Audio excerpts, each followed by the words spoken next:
قرآن میں جو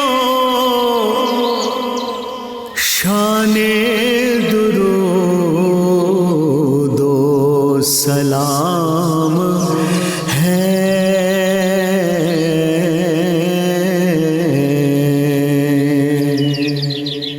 یہ مومنوں کے واسطے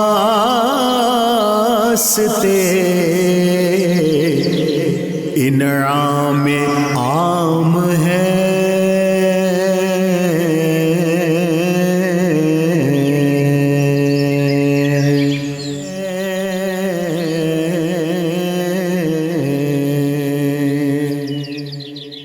یہ مومنوں کے واسطے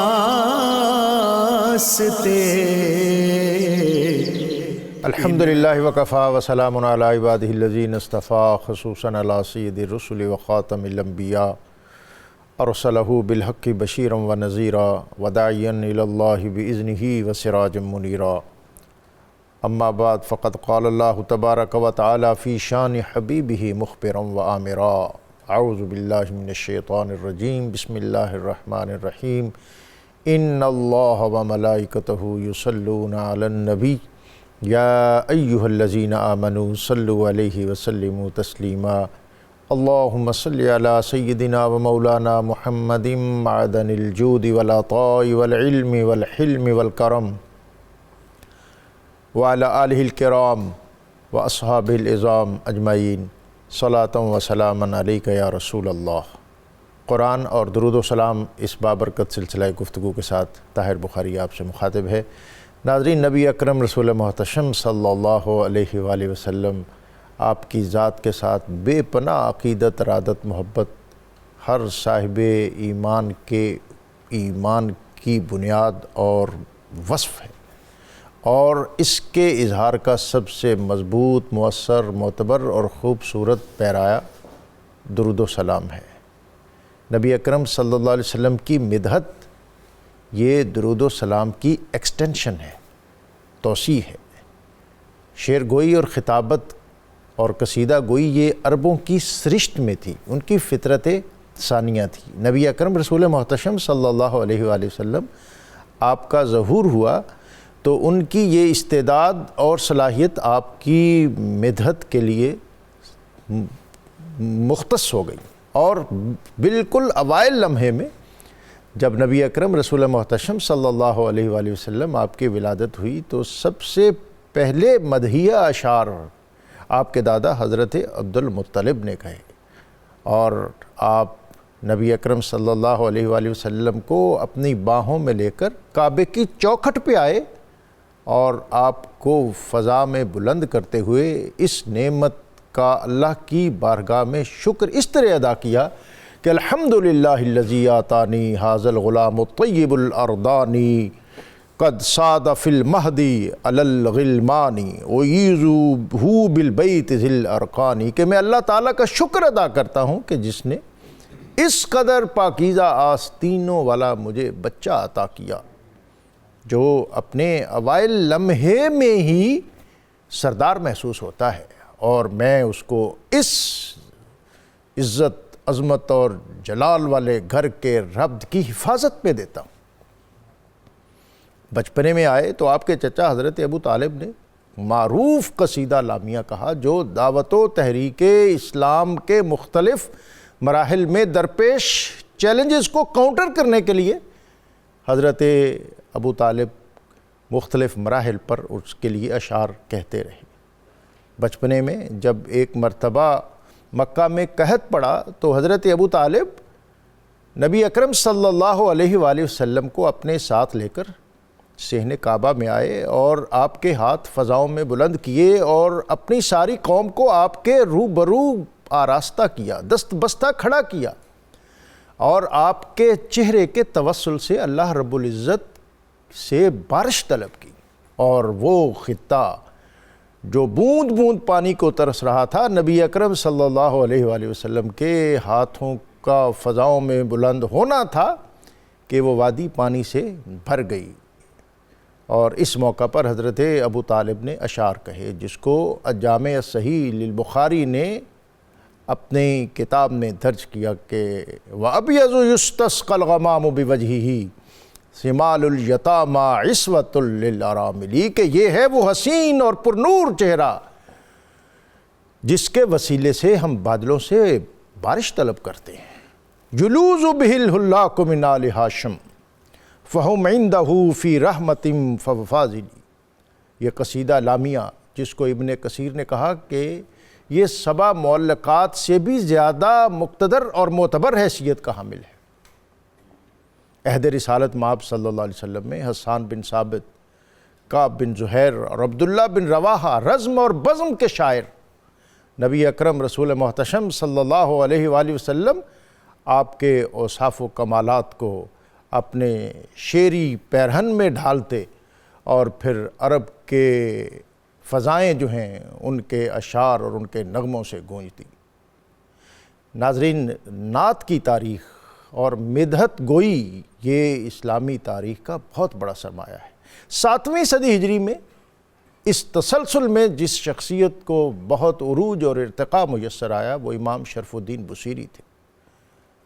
تصوف پر گامزن تھے، بہت معتبر عالم تھے اور تدریس کے ساتھ منسلک تھے۔ عمر کے آخری حصے میں ان پر فالج کا حملہ ہوا اور بستر سے جا لگے۔ ایک دن خیال آیا کہ دنیا کے بادشاہوں کے دروازے کھٹکھٹائے اور حکیموں کے پاس گیا لیکن شفا میسر نہیں آئی، کیوں نہ اس عظیم ہستی کی بارگاہ میں توسل اور استغاثہ لے کر جاؤں جو وجہ تخلیق کائنات ہے۔ اور پھر آپ نے اپنا معروف قصیدہ کہا جس کو اسلامی تاریخ میں جو قبول عام میسر آیا وہ شاید کسی اور کے حصے میں نہ آیا۔ مولا یصلی وسلم دائما ابدا علی حبیبک خیر الخلق کلہم محمد باسط المعروف جامعہ محمد صاحب الاحسان والکرم محمد ذکرہ روح لانفسنا محمد شکرہ فرد علی الامم۔ اپنا یہ معروف قصیدہ کہتے ہوئے پڑھتے ہوئے عالم محویت میں نیند میں چلے گئے اور پھر مقدر نے یاوری کی اور نبی اکرم رسول محتشم صلی اللہ علیہ وآلہ وسلم آپ کی تشریف آوری ہوئی۔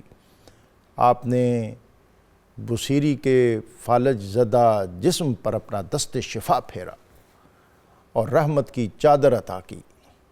امام بصیری کو اللہ تعالیٰ نے نبی اکرم صلی اللہ علیہ وآلہ وسلم کی اس توجہ کے سبب شفا عطا کی۔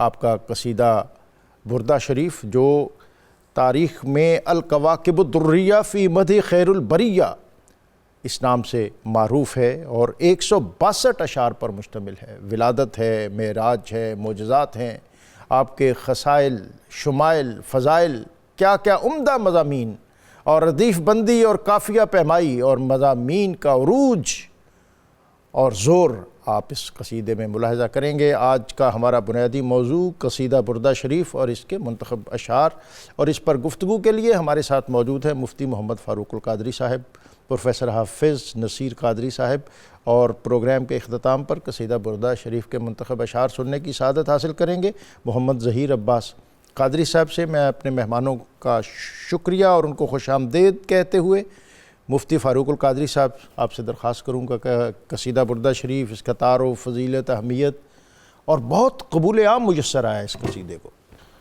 امام بصیری رحمۃ اللہ علیہ کو وصال کیے ہوئے تقریباً 750 سال ہو گئے ہیں۔ 750 سال قبل ایک قصیدہ لکھا گیا، لیکن اس کی شہرت اور اس کی عالمگیر مقبولیت کا یہ عالم ہے کہ دنیا کی میرے خیال میں کوئی زبان ایسی نہ ہوگی بالکل ایسے جس میں قصیدہ بردہ شریف کا ترجمہ یا تشریح نہ کی گئی ہو۔ شرق سے لے کر غرب تک دنیا کی مختلف زبانیں بولنے والے اقوام کے لوگ قصیدہ بردہ شریف کو بڑی محبت اور عشق سے لبریز ہو کر پڑھتے آئے ہیں اور پڑھتے چلے آ رہے ہیں۔ چاہے وہ عرب ہیں، چاہے وہ عجم ہیں، چاہے وہ یورپینز ہیں، افریقنز ہیں یا امریکنز ہیں، جدھر جائیں آپ کو قصیدہ بردہ شریف سننے کو ملے گا۔ سبحان اللہ، سبحان اللہ۔ صاحب قصیدہ بردہ شریف امام شرف الدین بوصیری رحمہ اللہ کا وصال 696 ہجری میں ہوا۔ جیسا کہ آپ نے ان کا تعارف کروایا، امام بوصیری رحمۃ اللہ علیہ نے ایک مرتبہ کسی بزرگ سے یہ ترغیب لی کہ وہ شخص بڑا ہی خوش نصیب ہوتا ہے جسے خواب میں رسالت مآب کی زیارت ہو۔ سبحان اللہ۔ امام بوصیری کو اسی شب زیارت ہو گئی۔ آپ اتنا خوش ہوئے کہ اسی خوشی میں آپ نے حضور کی تعریف لکھنا شروع کی، مختلف نعتیہ کلام اور چھوٹے چھوٹے قصائد لکھنا شروع کیے۔ ایک عرصہ گزر گیا اور آپ پر آخر عمر میں فالج کا اٹیک ہوا، جیسے آپ نے ذکر فرمایا۔ اس کیفیت میں جب آپ مختلف معالجین کے علاج سے تھک گئے تو آپ نے دربار رسالت میں ایک قصیدہ پیش کیا اور آپ کو رسول اللہ صلی اللہ علیہ وسلم کی طرف سے یہ خاص عطا ہوئی اور آپ تندرست ہو گئے۔ جو چادر حضور نے آپ کو عطا فرمائی، جب آپ کی آنکھ کھلی تو وہ چادر آپ کے ہاتھ میں تھی۔ اللہ، سبحان اس اللہ۔ چادر کو چونکہ عربی میں بردہ کہتے ہیں تو اسی نسبت سے اس قصیدے کا نام قصیدہ بردہ ہو گیا۔ سبحان اللہ۔ امام بوصیری جو کئی دنوں سے مسجد نہ جا سکے تھے بوجہ فالج، صبح وقت فجر نماز فجر کے لیے آپ صحیح سالم اٹھتے ہیں اور مسجد تشریف لے جاتے ہیں۔ راستے میں ایک بزرگ آپ کو ملے، شیخ ابو الرجا۔ انہوں نے کہا کہ بوصیری ہمیں قصیدہ بردہ تو سنائے۔ واہ، سبحان اللہ۔ امام بوصیری فرمانے لگے کہ میں نے تو اس قصیدے کے حوالے سے کسی کو اطلاع نہ کی، اور یہ تو ابھی کی بات ہے کہ رات خواب میں رسول اللہ کو سنایا ہے، اور میں نے اپنے علاوہ اپنی فیملی اور کسی کو نہ ملاقات ہوئی نہ ذکر کیا، ان کو کیسے پتہ چل گیا؟ حیرت سے پوچھنے لگے، حضرت پہلے تو یہ فرمائیے کہ آپ کو اس قصیدے کا علم کیسے ہوا؟ سبحان اللہ۔ تو شیخ ابو رجا فرمانے لگے کہ جب آپ رات دربار رسالت میں یہ قصیدہ پیش کر رہے تھے تو سامعین میں بھی بیٹھا ہوا تھا۔ اللہ اکبر، اللہ آپ اس قصیدے کی مقبولیت دیکھیے کہ اللہ نے کتنا ان پر فضل فرمایا۔ یہ قصیدہ 160 اشعار پر مشتمل ہے، اس میں 10 ابواب ہیں۔ سبحان اللہ۔ ہر باب کو امام بوصیری نے ایک الگ عنوان سے ترتیب دیا ہے۔ مثلاً پہلے عنوان میں امام بوصیری رحمۃ اللہ علیہ جو اشعار لاتے ہیں اس میں اپنی تمنائیں اور جذبات کی شدت کا شاعری کی زبان میں ذکر کرتے ہیں۔ سبحان اللہ۔ دوسرے باب میں امام بوصیری رحمہ اللہ اپنی خطاؤں پر پشیمانی کا اظہار کرتے ہیں۔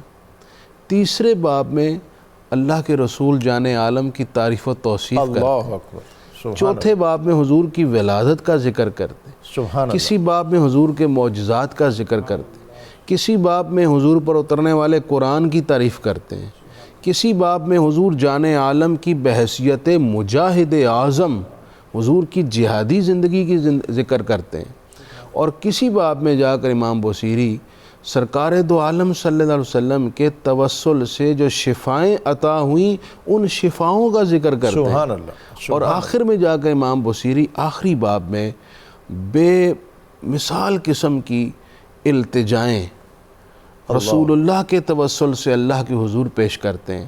تو یہ بڑا جامع اور کمپریہنسو قصیدہ ہے۔ اس میں نہ صرف علم ہے کہ آپ جب اسے پڑھتے ہیں تو آپ کے سامنے علم کے بہت زاویے کھلتے ہیں، نمبر 2 اس قصیدے میں رسول اللہ کی عظمت و شان کی ایسی ایسی جہتیں آپ کے سامنے آتی ہیں کہ آپ کی عقل دھنگ رہتی ہے اور دل گرفتار محبت مصطفیٰ ہو جاتا ہے۔ اور بہت عمدہ مضامین ہے۔ میں کہتا ہوں جی کمال ہے۔ سبحان اللہ۔ ایک ایک شعر سمجھئے کہ پوری ایک کتاب ہے۔ الحمدللہ. تو یہ 160 اشعار دراصل 160 کتابوں کا مضمون ہے جو 160 اشعار میں امام بوصیری رحمۃ اللہ علیہ پیش فرما رہے ہیں. اور ڈاکٹر صاحب آخری بات یہ کہ ہمارے آئمہ اور ہمارے بزرگ جو تھے وہ اس قصیدے کو مختلف بیماریوں سے شفا کے لیے بھی پڑھا کرتے تھے. یقیناً. اور مثلا امام جو حضرت بوصیری رحمۃ اللہ علیہ کے بعد بزرگ آئے ہیں، کئی آئمہ آئے ہیں، کئی بزرگ آئے ہیں جنہوں نے اس کی شروعات لکھی. ان میں سے شیخ عمر آفندی رحمۃ اللہ علیہ بھی، انہوں نے اس کی شرح لکھی اور اس کی شرح میں انہوں نے باقاعدہ ان بزرگوں کے نام بھی لکھے اور ہر شعر کی تاثیر بھی لکھی کہ کس بیماری میں کس بزرگ کا یہ طریقہ رہا، یہ تجربہ رہا، اور اللہ کریم نے انہیں ان اشعار کی کثرت سے وہ شفا عطا فرمائی جو شفا ان کو مطلوب تھی. تو یہ جو اشعار ہیں ہر شعر کی ایک الگ تاثیر ہے، لیکن اس کی مقبولیت کا ایک راز جس کو قصیدہ بردہ شریف کے متعدد شارحین نے لکھا وہ یہ ہے کہ یہ جو شعر ہے نا، مولا یا صلی وسلم دائماً ابدا، سبحان اللہ. اے پروردگار اے ہمارے مولا تو جان عالم صلی اللہ علیہ وسلم پر درود و سلام دائماً اتار، سبحان اللہ. دائماً نازل فرما، سبحان اللہ. علی حبیبی کا جو تیرے محبوب ہیں، سبحان اللہ. کا خیر الخلق کلہم، علی حبیبی کا خیر الخلق کلہم، جو تیرے محبوب ہیں اور تمام مخلوق میں سب سے بہتر اور سب سے اعلیٰ ہے. یہ جو شعر ہے، اس شعر کے بارے میں شارحین قصیدہ بردہ نے لکھا ہے قصیدہ بردہ کی مقبولیت کی جو ہے اس شعر میں. وہ کیسے کہ آپ جب بھی قصیدہ بردہ شریف پڑھیں ہر شعر کے بعد یہ شعر پڑھیں. واہ. یعنی آپ نے ایک شعر پڑھا قصیدہ بردہ شریف کا اور پھر اس کو ریپیٹ کریں. مولا صلی اللہ علیہ وسلم پڑھا آپ نے، اس کے بعد آپ نے پڑھا هو الحبیب الذی ترجا شفاعتہ. یہ شعر مکمل کرنے کے بعد آپ پھر پڑھیں مولا صلی وسلم دائماً ابدا. تو ہر شعر سے اول اور آخر یہ شعر ہو تو شارحین قصیدہ بردہ نے کہا ہے کہ یہ دربار رسالت میں مقبولیت کی بین علامت ہے. سبحان اللہ. کیونکہ اس شعر میں درود و سلام کا ذکر ہے، اور درود و سلام اول و آخر پڑھنے کا ویسے بھی دعاؤں سے حکم ہے، اور درود و سلام تو کسی حالت میں رد بھی نہیں ہوتا. تو لہٰذا اس قصیدے کی قبولیت کے لیے یہ شعر اکسیر کا اور کی کا درجہ رکھتا ہے، اور خیر و برکت ہے، اور اس میں بلندی اور پیشوائی ہے. پروفیسر صاحب، معجزات کا ذکر ہے. شجر کس طرح آپ کی بارگاہ میں اپنی جڑوں کو زمین سے کھینچتے ہوئے گھٹنوں کے بل حاضر ہوئے. اللہ اکبر. قبلہ ڈاکٹر صاحب کوئی شک نہیں میں قبل اس سے اس چیز کا ذکر کروں. اعلیٰ حضرت نے بڑا کمال کہا. باقی انبیاء کرام تو معجزات لے کر آئے، حضور معجزات لے کر نہیں آئے، اللہ نے حضور کو سراپا معجزہ بنا کے بھیجا. دیے معجزے انبیاء کو خدا نے، معجزہ بن کر آیا ہمارا نبی. سبحان اللہ. جیسا چاہا، جب چاہا، جس نے چاہا، جس طرح کا چاہا، اپنی اپنی ڈیمانڈ کے مطابق حضور علیہ الصلوۃ والسلام. کافر سارے آ گئے. کہا اے اگر اللہ کے نبی ہیں تو یہ جو سامنے کھڑا درخت ہے نا، اس کو بلائیں تو صحیح، آپ کی آواز سنتا ہے اور آپ کے پاس آتا ہے. اور قرآن پاک نے کتنی خوبصورت بات حضور کی بات کے بارے میں ارشاد فرمایا، یہ میرا نبی صرف انسانوں کا نہیں، ارسلت الی الخلق کافہ. سبحان اللہ. کہ درخت بھی تو ایک مخلوق ہے، حضور اس کے بھی رسول ہے. فرمایا وما ارسلناک الا کافۃ للناس، سب کے لیے رسول بنا کے بھیجا. اس کو تو بلائیے. حضور علیہ الصلوۃ والسلام کو جب انہوں نے کہا اس کے بلائیے، آپ نے فرمایا میں بلاؤں یا تم ہی جا کے صرف میرا پیغام دیتے ہو؟ وہ جو سامنے کھڑا ہے نا ہستی، وہ اشارہ کر رہا ہے. اللہ اکبر. اس میں اہل عشق نے بڑی خوبصورت بات کی، جس کا امام بصیری نے شعر لکھا کہ درخت سنتا نہیں ہے، جب اس نے سنا نا، درخت دائیں ہلا، درخت بائیں ہلا، آگے پیچھے ہلا، چاروں اطراف ہلا، حرکت میں آیا. کہا وہ حرکت میں نہیں آیا تھا. عاشق کہتے ہیں دراصل وہ درخت نے جب مصطفیٰ کی آواز کو سنا نا، مجھے مصطفیٰ نے بلایا ہے. کہا وہ وجن میں آیا اور یہ حرکت نہیں تھی، اس کا ایک عشق تھا. اور اسی لیے پھر امام بصیری کیا فرماتے ہیں، جاءت لدعوتہ الاشجار ساجدۃ سبحان اللہ، تمشی الیہ علی ساکن بلا قدمی، وہ سجدے کی حالت میں، کوئی جڑیں نہیں ہے، بغیر قدم حضور علیہ الصلوۃ والسلام کی بارگاہ میں آئے اور گواہی دے رہا ہے، پھر کیا چلا جائے؟ آپ نے فرمایا اب یہ قبلہ درخت کا حضور علیہ، اور پھر انہوں نے کہا کہ آپ تو جادوگر، آپ کے اتنے بڑے جادو، اس پہ بھی چل گیا، لیکن حقیقت یہ ہے کہ اللہ تعالیٰ نے حضور علیہ الصلوۃ والسلام کو جس طرح پوری کائنات میں یہ درخت ہے نا، اس کو بلایا اور آیا، اس نے کلمہ پڑھا، گواہی دی، جن کے نصیب میں ایمان تھا موقع پر مسلمان ہو گئے، جن کے نصیب میں ایمان نہیں تھا انکار کرے اور پیچھے چلے گئے۔ لیکن حقیقت یہ ہے کہ یہ صرف یہ درخت نہیں ہے، ایسی احادیث موجود ہیں جس درخت کے ساتھ بھی اللہ کے نبی کی نسبت ہو جاتی ہے نا، پیار ہو جاتا ہے، وہ بھی حضور کے ساتھ محبت کا اظہار کرتا ہے۔ اب دیکھیں اس نے ہونانا کیا ہے، یہ بھی تو ایک درخت ہے نا، جس کے ساتھ مصطفیٰ علیہ الصلوۃ والسلام کی پشت مبارک لگتی ہے اور حضور ٹیک لگا کے خطبہ دیتے ہیں۔ اب وہ درخت جس کو بلایا گیا ہے، اگر وہ حضور کی آواز کو سن کر آپ کے قدموں میں آ جاتا ہے، تو جس کے ساتھ حضور ٹیک لگا کے خطبہ دیتے ہیں، وہ کس قدر اس کے اندر انسانوں کی طرح کے جذبات تھے، احساسات تھے، اور ہمدردی تھی، اور ایک غم تھا اور ایک درد تھا۔ اسی لیے تو جب منبر مصطفیٰ بنا تھا نا، تو اس نے اسی طرح سسکیاں لی تھی جس طرح انسان روتا ہوا سسکیاں لیتا ہے۔ آپ صلی اللہ علیہ وسلم نے ہاتھ رکھا، تھپکے دی، پیار کیا، فرمایا اگر تو چاہے تو میں ایک ایسا اعزاز تمہیں دے سکتا ہوں اور دیتا ہوں، اور چاہے تو فرمایا، حضور نے فرمایا، اب دیکھیں احادیث میں 12 چیزیں ہیں انسان کے علاوہ بھی، انسان کے علاوہ جنت میں جو جائیں گی، فرمایا اس میں سے اگر تو پسند کرتا ہے تو ہم تجھے جنت میں درخت بنا دیتے ہیں۔ سبحان اللہ۔ تو اسی طرح دیکھیں، اسی طرح ایک اگر کوئی ٹہنی لے کر آتا ہے حضور کی بارگاہ میں، ٹہنی بھی تو ایک درخت کی شاخ ہے نا، حصہ ہے، عشاء کی نماز ہوتی ہے، اور صحابی رسول کہتے ہیں یا رسول اللہ اندھیری ہے، طوفان ہے، بارش ہے، میرا گھر تو بڑی دور ہے اور کوئی ٹارچ وغیرہ بھی نہیں، میں اپنے گھر جانا چاہتا ہوں، کیا کروں؟ حضور نے فرمایا وہ جو سامنے ٹہنی پڑی ہے لے کے تو آؤ ذرا۔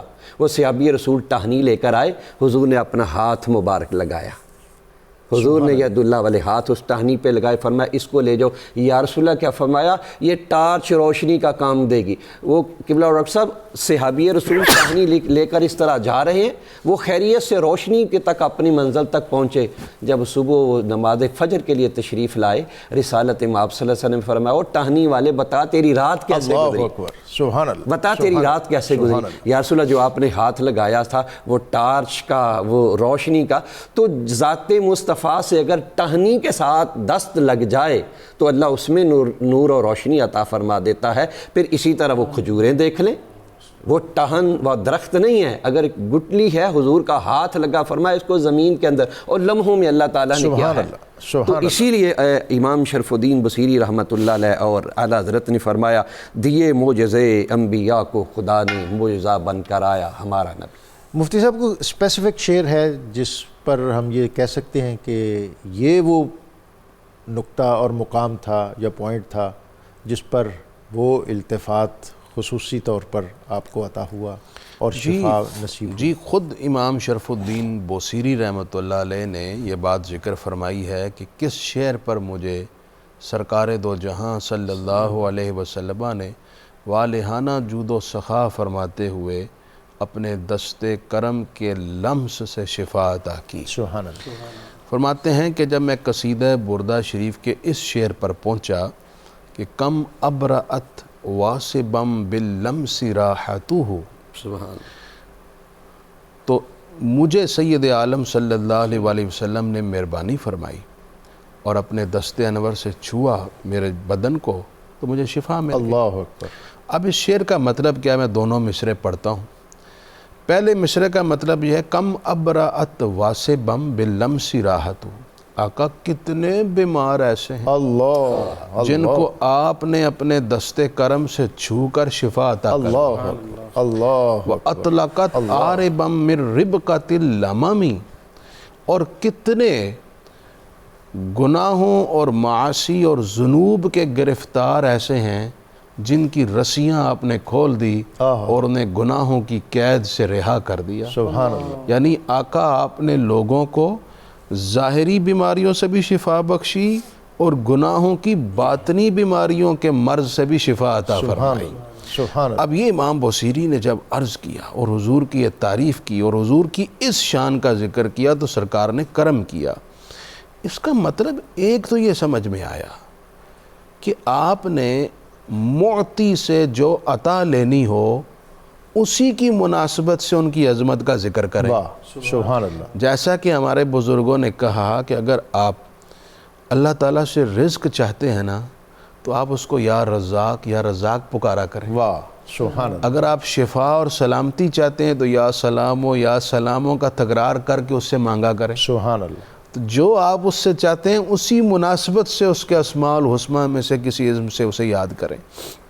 تو یہاں امام بوصیری نے یہی اسلوب اختیار کیا، کیونکہ سرکار دو عالم صلی اللہ علیہ وسلم کی یہ شان تو اتنی کثرت سے احادیث میں موجود ہے جس کا انکار صاحب علم کبھی نہیں کر سکتا۔ مثلا دیکھیے غزوہ بدر میں جب ابو جہل نے حضرت معوذ بن عفراء کا ہاتھ کاٹ دیا تو وہ کٹا ہوا ہاتھ اٹھا کے حضور کی خدمت میں آ گئے۔ رحمت عالم صلی اللہ علیہ وسلم نے ان کا ہاتھ پکڑ کر ان کے بازو سے جوڑا، اپنا لعاب مبارک نگایا تو پہلے کی طرح ان کا ہاتھ اپنی جگہ پر سالم ہو گیا۔ اللہ اکبر۔ وہ ویسے ہی کام کرتا جیسے پہلے کام کرتا تھا، سبحان اللہ۔ گویا کہ کٹا ہی نہیں تھا۔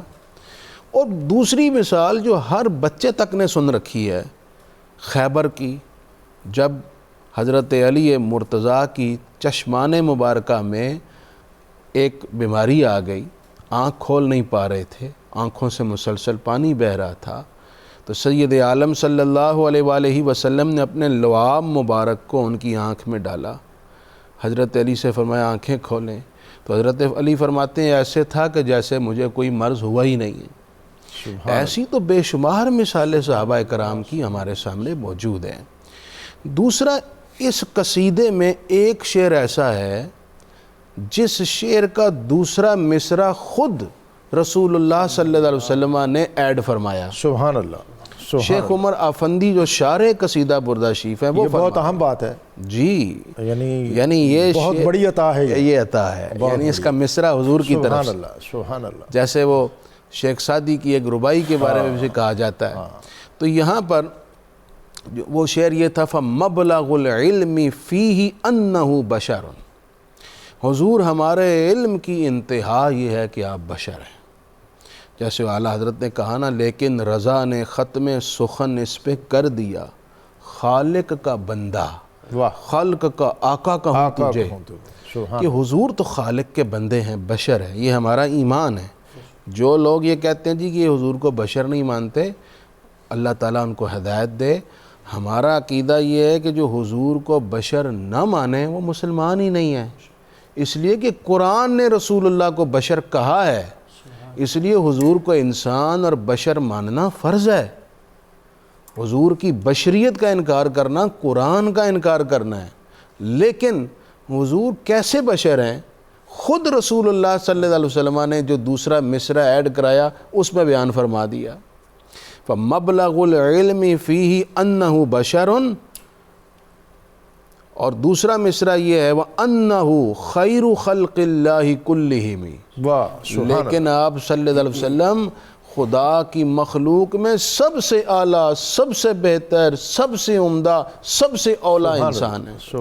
آپ مخلوق کے آقا ہیں، جیسے اعلیٰ حضرت نے کہا نا خالق کا بندہ خلق کا آقا کہوں تجھے، آپ خدا کی تمام مخلوق میں سب سے بہتر انسان ہیں، سب کے آقا اور سردار کا درجہ رکھتے ہیں۔ جیسے خود حضور نے فرمایا انا سید ولد عالم، انا سید ولد آدم، اور دوسری حدیث میں یوں بھی انا سید العالمین، کہ اللہ نے مجھے اولاد آدم کا ہی نہیں بلکہ عالمین کا سردار بنایا۔ تو یہی بات سرکار نے دوسرے مصرع میں ایڈ کروا دی۔ بریک کا کہا جا رہا ہے، بریک سے واپس آؤں گا تو یہ آج کے قصیدہ بردہ شریف کے جو دیگر عمدہ اور منتخب مضامین ہیں ان سے ہم استفادہ کرتے ہیں۔ ملتے ہیں مختصر سے وقفے کے بعد۔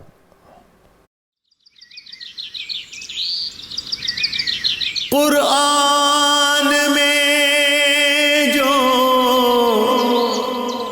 شان درود و سلام ہے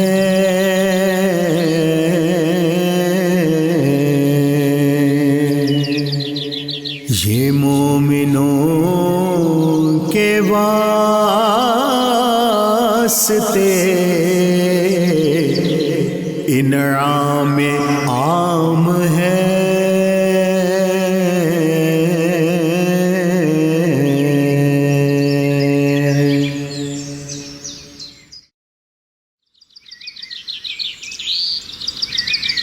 قرآن میں جو شان درود و سلام ہے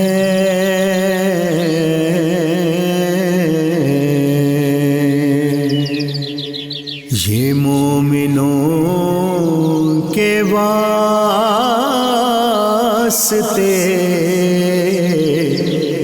انعام عام ہے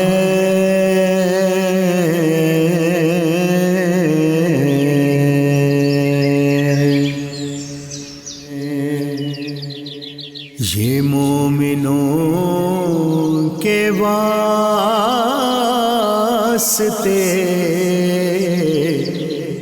قرآن اور درود و سلام اس بابرکت سلسلہ گفتگو میں آپ کو ایک مرتبہ پھر خوش آمدید۔ بریک میں جانے سے قبل جو مفتی صاحب بہت عمدہ خوبصورت پیرائے میں اس قصیدہ بردہ شریف کے حوالے سے ہمیں قیمتی نکات عطا فرما رہے تھے، اس میں ایک اہم ترین یہ بھی تھا کہ قصیدہ بردہ شریف پڑھیں اور شعر پڑھنے کے بعد پھر دوبارہ مولا صلی وسلم دائماً ابدا علی حبیبک خیر الخلق کلہم، اور اس ترتیب اور ترکیب سے جو برکات عطا ہوگی اور آپ کے لحن میں، آپ کے سخن میں، آپ کے لب و لہجے میں جو اثر عطا ہوگا، پھر اس کے مناظر اور مظاہر دنیا دیکھے گی، اس کی برکات آپ اس کا اندازہ شاید نہ کر سکیں۔ تو قصیدہ بردہ شریف پڑھتے ہوئے اس ترتیب اور ترکیب اس کو بھی بطور خاص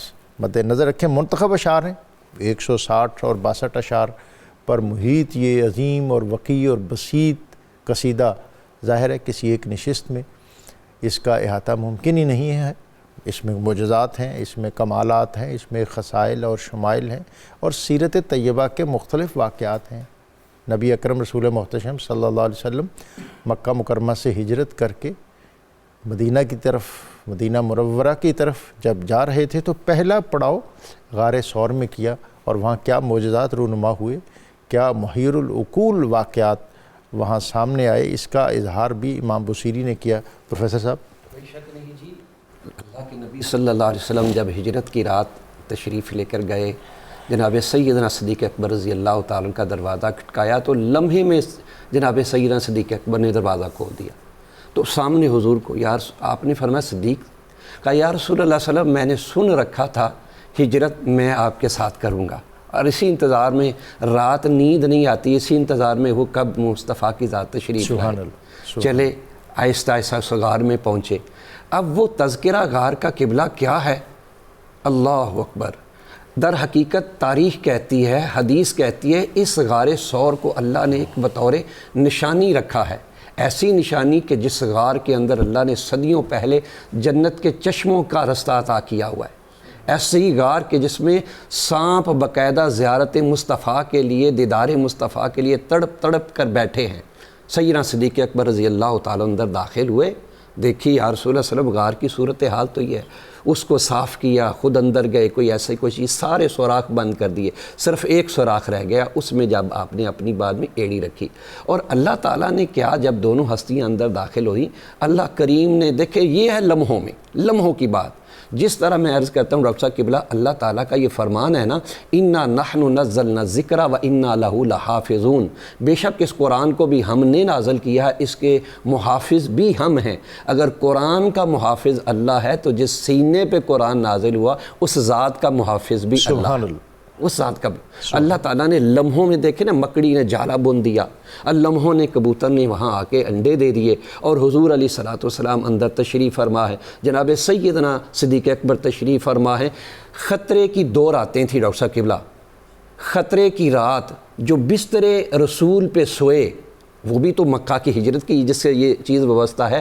خطرے کی رات جو بستر رسول پر سوئے اسے علی کہتے ہیں، اور خطرناک ترین رات جس کی گود میں مصطفیٰ آرام کرے اسے صدیق اکبر کہتے ہیں. حضرت سیدنا صدیق اکبر کی گود ہے، حضور کا سر مبارک ہے. اب کافر سارے دروازے پر آ کے کھڑے ہو گئے غار کے منہ پہ.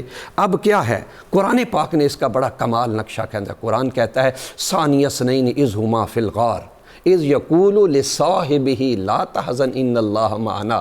میرے صاحب ڈرنا نہیں ہے، خوف زدہ نہیں ہونا، ان اللہ معنا، ہمارے ساتھ کہو، ہمارے ساتھ ہمارا رب ہے. وہاں پھر کیا امام شرف الدین بصیری رحمۃ اللہ علیہ فرماتے ہیں فالصدق فی الغار والصدیق، سراپا سچائی محمد مصطفیٰ کی ذات اس غار میں تشریف فرما ہے. جناب سیدنا صدیق اکبر تشریف فرما ہے. لم یاریا، ان باہر کھڑے جتنے بھی کافر ہیں ان کو کچھ نظر نہیں آ رہا.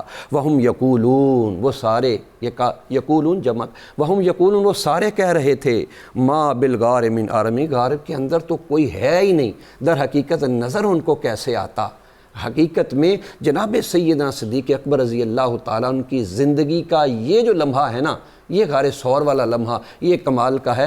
کسی نے پوچھا جناب سیدنا صدیق اکبر رضی اللہ تعالیٰ سے، حضور آپ کی زندگی کی اصل کمائی کا کون سا لمحہ ہے؟ فرمایا غار ثور سے بڑھ کر میں نے کوئی اپنی زندگی کا اچھا لمحہ نہیں دیکھا. اور یہی قبلہ ڈاکٹر صاحب وجہ تھی کہ جناب سیدنا فاروق اعظم رضی اللہ تعالیٰ کی کسی کی نیکیاں ہیں، ام المومنین عائشہ الصدیقہ رضی اللہ تعالیٰ عنہا نے خود حضور سے پوچھ لیا تھا جب ستارے اتنے چمک رہے تھے، یا رسول اللہ ان کے برابر کسی کی نیکیاں؟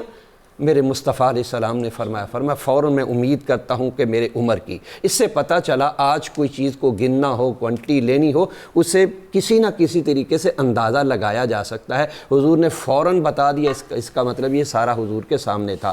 تو جب یہ فرمایا کہ عمر کی، ام المومنین عائشہ صدیقہ رضی اللہ تعالیٰ عنہا کے ذہن میں خیال شاید آقا میرے والد گرامی کے بارے میں کہتے. فرمایا عمر کی ساری نیکیاں ایک طرف، صدیق کی غار والی ایک طرف. اور یہی وجہ ہے ڈاکٹر صاحب، حضرت سیدنا فاروق اعظم رضی اللہ تعالیٰ ساری زندگی کہا کرتے تھے صدیق اکبر صرف غار والی ایک دے لو، میری زندگی کے ساری سبحان اللہ، سبحان اللہ، ساری نیکیاں لے لو. مفتی صاحب، تحنس کا لفظ آیا ہے کہ نبی اکرم صلی اللہ علیہ وآلہ وسلم آپ کو خلوت گزینی سے محبت ہو گئی، شغف ہوا، اور آپ غار حرا میں تشریف فرما ہوتے تھے. اور پھر سچے خواب، اور امام بصیری کا پیرایا یہاں بہت خوبصورت ہے کہ ان خوابوں سے بھی انکار نہ کر، کہ یہ نبوت کے اظہار کی معتبر دلیلیں ہیں. جی ہاں جناب، لا تنکر الوحی من رؤیاہ ان لہو قلبا اذا نامت العینان لم ینمی، کہ اے مخاطب اس وحی سے انکار نہ کر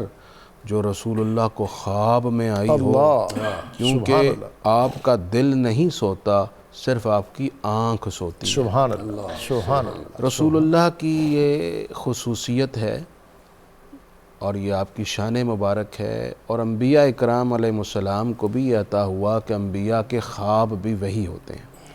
قرآن میں حضرت یوسف کے خواب کا ذکر ہے، حضرت ابراہیم علیہ السلام کے خواب کا ذکر ہے، خود نبی پاک علیہ السلام کے خواب کا بھی قرآن میں ذکر ہے. لقد صدق اللہ رسولہ الرؤیا بالحق، رسول اللہ جو خواب دیکھتے وہ اگلے دن سچا ثابت ہو جاتا. اور امام بخاری رحمۃ اللہ علیہ نے اس پہ پورا باب باندھا ہے. اول ما بدئ بہ رسول اللہ صلی اللہ علیہ وسلم من الوحی الرؤیا الصالحہ، سبحان اللہ، کہ رسول اللہ پر وحی کا آغاز ہی سچے خوابوں سے ہوا. اللہ اکبر، سبحان اللہ. ابتداء اس طرح وحی آیا کرتی تھی سچے خواب کی صورت میں. تو رسول اللہ صلی اللہ علیہ وسلم کے خواب تو سبحان اللہ. سبحان اللہ. دوسری بات جو امام بخاری رحمۃ اللہ علیہ امام بصیری نے یہاں کی ہے وہ یہ کہ رسول اللہ کی نیند بڑے کمال کی تھی، کہ آپ صلی اللہ علیہ وسلم کا قلب مبارک جاگتا رہتا تھا اور آپ کی آنکھ مبارک سوتی تھی. اور اس میں آپ صلی اللہ علیہ وسلم کی یہ شان ذکر کی جا رہی ہے کہ دراصل قلب تھا محبت وحی.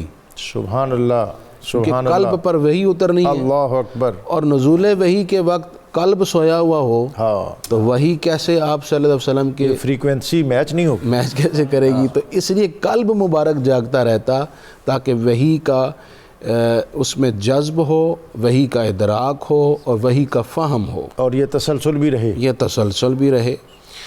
دوسری بات یہ ہے کہ قلب کے جاگنے سے امت کے امور کا بھی تعلق ہے نا.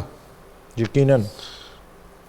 جیسا کہ حضرت یعلا بن مرہ کی روایت ہے کہ میں حضور کے ساتھ سفر میں تھا، ایک مقام پر حضور آرام فرمانے لگے اور میرے زانوں پر آپ نے سر انور رکھا.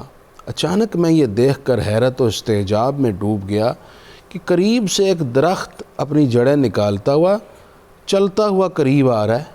حضور کے قریب جھکا، کچھ لمحے جیسے وہ کچھ کہہ رہا ہے اپنی زبان میں، پلٹ کر چلا گیا.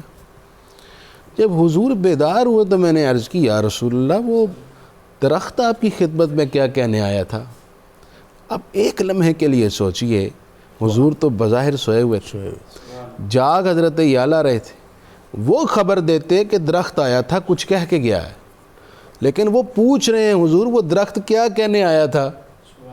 معلوم یہ ہوا کہ صحابہ کرام یہ اعتقاد رکھتے تھے کہ ہم کھلی آنکھوں سے جو نہیں دیکھ سکتے رسول اللہ بند آنکھوں سے دیکھ لیتے ہیں. سبحان اللہ. آپ صلی اللہ علیہ وآلہ وسلم نے فرمایا کہ اے یا اللہ، ایک مدت سے اللہ کے حضور یہ درخواست کر رہا تھا مالک سبحان اللہ، جس کو تو نے رسول عالمین بنایا ہے، اللہ اکبر، اس عالمین میں بھی شامل ہوں، اللہ، ایک موقع دے دے جان عالم کی خدمت میں سلام پیش کر. اللہ اکبر. آج ہم جب یہاں رکے تو اس کی خوشی کی انتہا نہ تھی، یہ ہمیں سلام پیش کرنے آیا. اب دیکھیے شجر و حجر بھی حضور کی خدمت میں سلام پیش کرتے ہیں، تو اے حضرت انسان تیری کیا خوش نصیبی اور قسمت ہے کہ تجھے اللہ نے شرف بخشا ہوا ہے کہ تو اس کے حبیب کی خدمت میں سلام پیش کر سکے. اب دیکھیے کہ حضور کا قلب انور جاگ رہا تھا اور آپ سب ادراک کر رہے تھے کون آ رہا ہے، کون جا رہا ہے، کیا کہہ رہا ہے. اور وہ حضرت جبریل علیہ السلام جب حضور جان عالم صلی اللہ علیہ وسلم کا شق صدر کرنے آئے تو مسلم شریف کی روایت ہے جب انہوں نے حضور کا قلب انور نکالا تو حضرت جبریل یہ دیکھ کر حیران ہو گئے، کہنے لگے فیہ عینانی تنظرانی و اذنانی تسمعانی. سبحان اللہ. کہ حضور کے قلب انور کے اندر دو آنکھیں ہیں جو دیکھ رہی ہیں، دو کان ہیں جو سن رہے ہیں. اللہ تعالیٰ نے عام انسانوں سے ہٹ کر اپنے محبوب کو یہ اضافی جو خصوصیات بخشی ہیں کہ قلب انور میں بھی آنکھیں اور کان عطا فرمائے. اس کا مطلب ہے اللہ اپنے حبیب کو وہ دکھانا چاہتا ہے اور وہ سنانا چاہتا ہے جو ان آنکھوں اور ان کانوں سے ممکن نہ تھا. اس لیے اللہ رب العزت نے اپنے محبوب کو جو متعدد مرتبہ اپنے جلوے حسن مطلق کے عطا فرمائے وہ قلب کی آنکھوں سے تھے.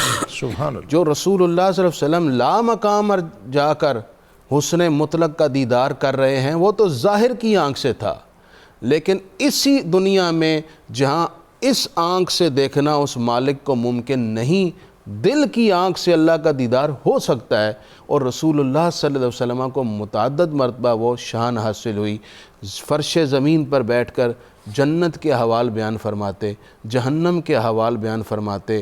یہ اس وقت عالم بالا میں ہو رہا ہے، ملائکہ یوں کر رہے ہیں، آسمان کے چپے چپے پر جگہ نہیں وہ یہ پڑھ رہے ہیں. یہ سب کچھ کیسے دیکھا جا رہا ہے؟ یہ بڑا عمدہ مضمون ہے اور میں چاہتا ہوں پروفیسر صاحب کو بھی اس میں شامل کروں. اور میں اختتام پر آؤں گا، پھر آپ کوئی اس قصیدہ کے خاص کوئی اوراد وظائف ناظرین کو بڑی طلب ہوتی ہے اس ضمن میں، تو وہ آپ سے میں لوں گا. جی پروفیسر صاحب، یہی جو عالم اللغت. قبلہ کوئی شک نہیں کہ ہر چیز جو ہے نا وہ محنت کے بغیر حاصل نہیں ہوتی. سبحان اللہ. ہر چیز محنت کے پیچھے، محنت ہے تو سب کچھ ملتا ہے. ولایت کے پیچھے محنت ہے، ریاضت کے پیچھے محنت ہے، مجاہدات کے پیچھے، مشاہدات کے پیچھے محنت ہے، اور ہر چیز حصول ہی محنت ہے. یہاں تک کہ اللہ تعالیٰ نے یہ بھی ارشاد فرمایا یتقرب الی عبد بالنوافل، عبادت کے ذریعے بندہ میرے قریب ہو جاتا ہے کہ میں اس کے ہاتھ پاؤں زبان ہر چیز محنت کے ساتھ ملتی ہے. لیکن علامہ شرف الدین بصیری رحمۃ اللہ علیہ نے یہ آخری جو بات کر کے کمال کر دیا، تبارک اللہ ما وحی بے مقتصبی، اللہ بڑا منزہ ہے، اللہ مبرہ ہے. یہ جو وحی ہے نا یہ اکتسابی نہیں ہے. واہ. یہ رسالت جو ہے اکتسابی نہیں ہے. یہ جو نبوت ہے یہ اکتسابی نہیں ہے. سبحان اللہ. یہ نبوت جو ہے، یہ رسالت جو ہے، یہ وحی جو ہے، یہ مجاہدات سے حاصل نہیں ہوتی، مشاہدات سے حاصل نہیں اس کی ہوتی، عطا ہے، عبادات سے حاصل نہیں ہوتی، اس کی تعریف ہی یہی ہے۔ نبوت وہبی چیز ہے، اور وہب کسے کہتے ہیں؟ عطیہ، تحفہ، گفٹ، یہ اللہ تعالیٰ کا عطیہ ہے۔ اور اس پر اللہ نے کیا فرمایا؟ اللہ یجتبی الیہ من رسلہ من یشاء، اللہ جسے چاہتا ہے یہ عطا فرما دیتا ہے۔ ذالک فضل اللہ یؤتیہ من یشاء، اللہ جسے چاہتا ہے یہ عطا فرما دیتا ہے۔ اور پھر کیا ارشاد فرمایا؟ جب وہی اکتسابی نہیں ہے ہی اللہ کا پیغام، تو اللہ اپنے پیغام کے ذریعے جو غیب کی خبر، غیب کی بات اپنے نبی کو، اپنے پیغمبر کو دیتا ہے، وہ نبی جس طرح گناہوں سے معصوم ہوتا ہے، اسی طرح کذب کی خبروں سے بھی نبی کیا ہے؟ مبرہ اور منزہ ہوتا ہے۔ نبی جو بھی خبر دیتا ہے، نبی جو بھی پیغام دیتا ہے، اس میں اللہ تعالیٰ کا کلام، وَمَا يَنطِقُ عَنِ الْهَوَىٰ إِنْ هُوَ إِلَّا وَحْيٌ يُوحَىٰ، انسان دیکھتا ہے کہ یہ پتہ نہیں بات کی جا رہی ہے، لیکن در حقیقت اس بات کے اندر رب کائنات کا پیغام ہے۔ جیسے قبلہ فرما رہے تھے کہ وحی کی اگر جبریل آیا ہے تو وہ بھی پیغام ہے، آپ آرام کر رہے ہیں تو وہ بھی پیغام ہے، القاء ہے تو وہ بھی پیغام ہے، اشارہ ہے تو وہ بھی پیغام ہے۔ اللہ تعالیٰ کا پیغام ایک ڈائریکٹ ہے اور انڈائریکٹ ہے۔ تو جو بھی خبر اللہ کی طرف سے حضور صلی اللہ علیہ وسلم کی بارگاہ میں آ رہی ہے، قرآن نے کہہ دیا وَعَلَّمَكَ مَا لَمْ تَكُنْ تَعْلَمْ وَكَانَ فَضْلُ اللَّهِ عَلَيْكَ عَظِيمًا۔ باقی علم غیب ذاتی وہ صرف اللہ تعالیٰ کا ہے۔ اب اللہ نے حضور کو کتنا عطا فرمایا، آپ صلی اللہ علیہ وسلم نے فجر کی نماز پڑھائی، ظہر بھی گزر گئی، عصر بھی گزر گئی، مغرب کا وقت آ گیا، حضور نے صبح سے لے کر شام تک ایک ایک ہونے والے عمل کا ذکر کر دیا، اور رسالت آپ صلی اللہ علیہ وسلم نے یہاں تک ارشاد فرما دیا میں اپنے آخری اس امتی کو بھی جانتا ہوں جو سب سے آخر میں جنت میں داخل ہوگا۔ مفتی صاحب بالکل اختتامی لمحے ہیں، کوئی آخری بات ناظرین کے لیے؟ پہلی بات تو یہ قصیدہ بردہ شریف کو پڑھنا اپنا معمول بنائیں۔ اس کے 10 ابواب ہیں، ہر باب ایک دن پڑھ لیا کریں تاکہ آپ کا 10 دنوں میں قصیدہ بردہ شریف کا ختم ہو جائے۔ سبحان اللہ۔ یہ ذات رسالت کے آپ کو قریب کرے گا۔ قصیدہ بردہ شریف کی سب سے مؤثر کوالٹی یہ ہے کہ قاری کو، پڑھنے والے کو حضور کے قریب کرتا ہے۔ دوسری بات، جب بھی قصیدہ بردہ شریف آپ ایک باب پڑھ لیں تو اس کو پانی پہ دم کر لیا کریں۔ ٹھیک، پانی پہ دم کر کے اب وہ پانی پیتے رہیں، جب کبھی کم ہونے لگے پانی اس میں اور ایڈ کر لیں، پھر آپ دوسرا باب ختم کر لیں تو اس کو بھی اس پانی روزانہ، یعنی آپ پڑھ کر پانی پہ دم کرتے رہ کریں۔ ایک باب آپ نے روز جو پڑھنا ہے، پھر اگلے دن وہ دم کر لیں اور وہی پانی آپ پئیں، پوری فیملی پیے۔ جب پانی ختم ہونے لگے تو اس میں اور پانی ایڈ کر لیں۔ انشاءاللہ اس سے بہت برکت اور شفا اور آپ کو ایسی ایسی برکات نصیب ہوں گی کہ وہ یہاں بیان نہیں کی جا سبحان اللہ، سبحان اللہ۔ بہت عمدہ بات اور قیمتی بات مفتی صاحب نے اختتام پہ کی، اس کو حرز جاں بنائیں، اور آج کا دن بطور خاص نواسہ رسول، جگر گوشہ بطول، نور نگاہ مرتضیٰ امام حسن المجتبیٰ آپ کے یوم ولادت کے حوالے سے بھی معروف اور معتبر ہے، جس پر تمام اہل محبت اور اسلامیان عالم کو خصوصی طور پر مبارکباد، اور آپ کی بارگاہ میں اس عقیدت کے ساتھ آپ ہیں رشک شمس و قمر یا حسن، آپ رحمت کی روشن سحر یا حسن، ملتمس ہے معین آپ سے ہر گھڑی، ایک نظر یا حسن، ایک نظر یا حسن۔ پیر سید غلام معین الحق گیلانی کا ان اشعار کے ساتھ اب ظہیر عباس قادری آپ سے درخواست ہے کہ قصیدہ بردہ شریف عطا فرمائیں۔ مولایا صلی وسلم دائما ابدا علی حبیبک خیر الخلق کلہم جاءت لدعوته الأشجار ساجدة جاءت لدعوته الأشجار ساجدة تمشي إليه على ساكن بلا قدم مولاي صل وسلم دائما أبدا على حبيبك خير الخلق كلهم. أقسمت بالقمر المنشق إن له،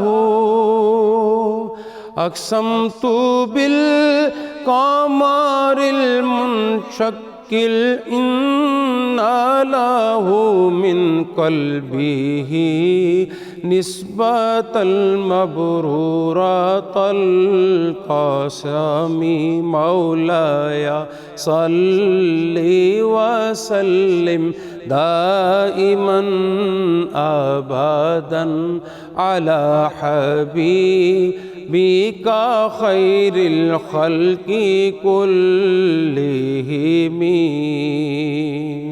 فصدق في الغار والصديق لم يريا، فصدق في الغار والصديق لم يريا، وهم يقولون ما بالغار من أريم مولاي صل وسلم دائما أبدا على حبيبك خير الخلق كلهم.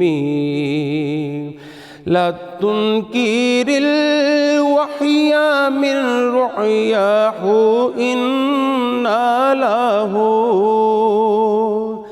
لا تنكر الوحي من رؤياه إن له قلبا إذا نامت العينان لم ينام مولاي صل وسلم دائما أبدا على حبيبك خير الخلق كلهم. تبارك الله ما وحي بمقتصب،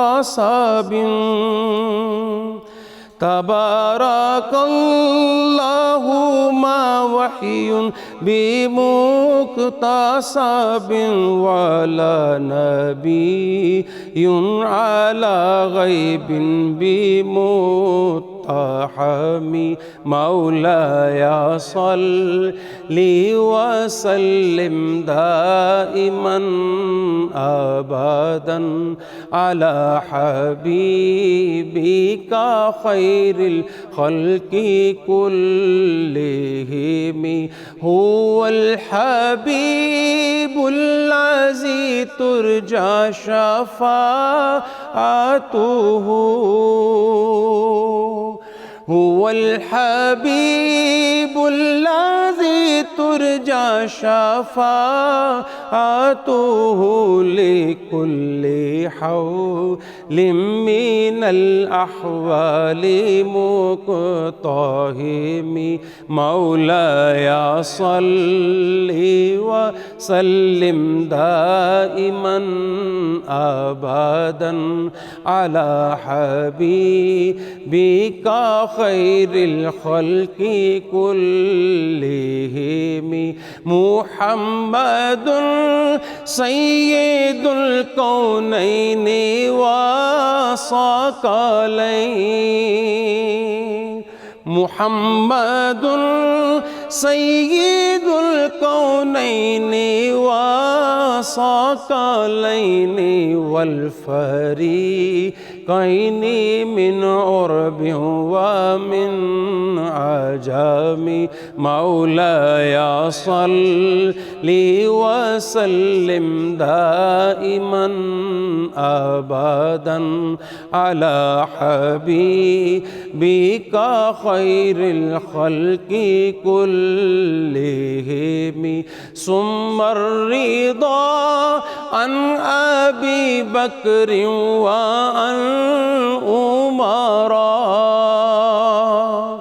ثم الرضا عن ابی بکر وعن عمر وعن علی وعن عثمان ذی الکرم مولاي صلی وسلم دائما ابدا على حبیبک خیر الخلق كلهم.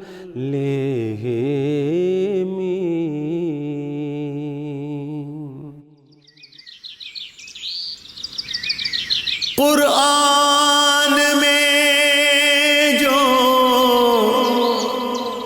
شان درود و سلام ہے،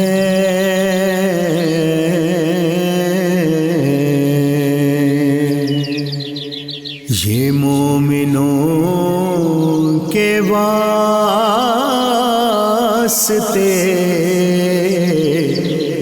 انعام عام